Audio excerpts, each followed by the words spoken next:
Whistleblowing website Wikileaks has exposed alleged links between Brazil's new acting president and the U.S. The leaked cable reveals that Michel Temer, then a federal lawmaker, gave sensitive political briefings to U.S. diplomats ahead of Brazilian elections in 2006. The leak shows summaries of conversations he had with American officials. The cable further reveals that Temer acted as an embassy informant for U.S. intelligence. In the cables, the interim president speaks of potential plans for his centrist party to mount an electoral challenge to Brazil's then leftist president Lula da Silva. Lula is seen as a key ally of suspended Brazilian President Dilma Rousseff. Joining us to talk about this is Lajos Zazdi, political commentator. Lajos, it's good to have you here on the program with us. Now, President Rousseff, former president, I should say, says that she's an honest and innocent person, and that those people who are essentially mounting a coup against her, those are the people who are corrupt. Those are the same people that are accusing her of being corrupt and involved in a graft scandal. Now, essentially, adding insult to injury, we had this WikiLeaks revelation, which kind of makes the situation even more worse. What can you tell us about the, let's say, farcical proportions of the Brazilian crisis? Because it's essentially become something of a laughable nature without meaning to sound derogatory or denigrate anything. Oh, it's probable, very possible and likely that there are foreign interests meddling inside the internal affairs, in the internal affairs of Brazil, of Brazilian politics, and that they are engineering this legislative coup, which is what it actually is, a coup conducted by males against a female president of Brazil. No women in that cabinet, but that would be the least of the problems or the least of the faults. The worst situation is, like you mentioned, we are talking about the people who want to replace her, and that they are corrupt, or there are accusations, serious accusations of corruption against them, at least, including the current acting president, Michel Temer. And the problem is not just a matter of internal corruption, internal politics, of ambitions of men trying to reach a position of power at the expense of a woman that is a leftist and that wants to promote social programs at the expense of big business and investors.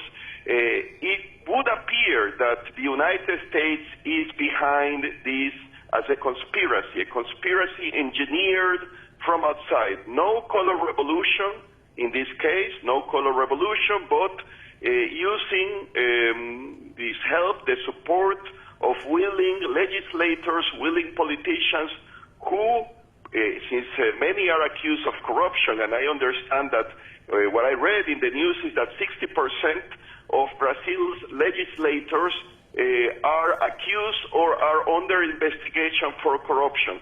So we should not discount the possibility that many has been bribed by foreign interests, perhaps American, to engineer a change of government and steer Brazil away from center-left policies that are not benign or good, as Wall Street would see it, for investors, for a Brazil that has tried to follow an independent policy or politics internationally as a member of the BRICS, that geopolitical association bringing together Brazil, Russia, India, China, and South Africa, by a Brazil that has opposed under Dilma Rousseff those negotiations for the failed and the U.S.-led free trade area of the Americas, in which Dilma Rousseff, I understand, Brazil, tried to champion the rights of the lesser developed countries in the Americas, in the face of the United States wanting to have free trade agreement with them, promoting the cause of agricultural exports from Brazil against agricultural protectionism, championed by the U.S. government on behalf of American farmers, etc. And then we have the scandal of the NSA. in which, thanks to Edward Snowden and his revelations, the NSA was using an American telecommunications company that had agreements with local Brazilian telecommunications companies and used those Brazilian telecommunications companies to spy on Brazil, including on Dilma Rousseff. So it's very revealing in that regard, highly revealing that according to Wikileaks.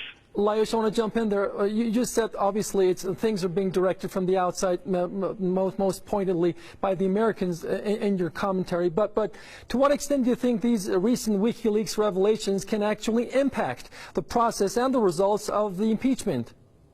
Well, that's the tricky situation. When they instructed from the Chamber of Deputies, the lower house of the Brazilian Congress, to initiate an impeachment process against Dilma Rousseff in the Senate, they also, I understand, that forwarded a petition to promote an investigation also against Michel Temer, but that didn't move forward. So we are talking about politicians in the Brazilian Senate and the lower house of the Brazilian Congress that might be, sold out to foreign interests, and they are not going to do anything unless, let's say, that the military decides to intervene on behalf of Dilma Rousseff, because, of course, there are strong suspicions that a foreign power is directing, bribing, controlling the actions of these politicians.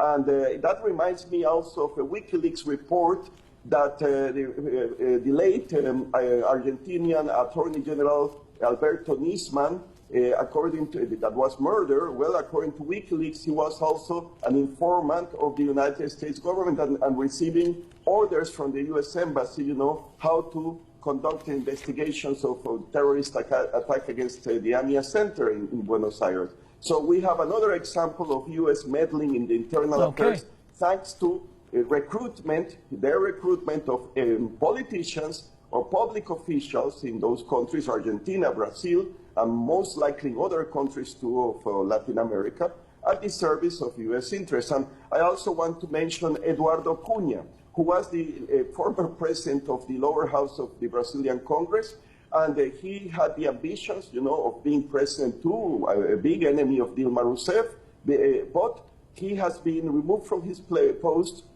because of corruption allegations, accusations. He's under investigation, but he's a Pentecostal member of the Assemblies of God that are, you understand, headquarters in the United States. And we have seen in the past how the U.S. has used some of their Protestant evangelical religious denominations to influence affairs in other countries, like in Latin America, like in the case of the Guatemalan dictator, Rios Montt.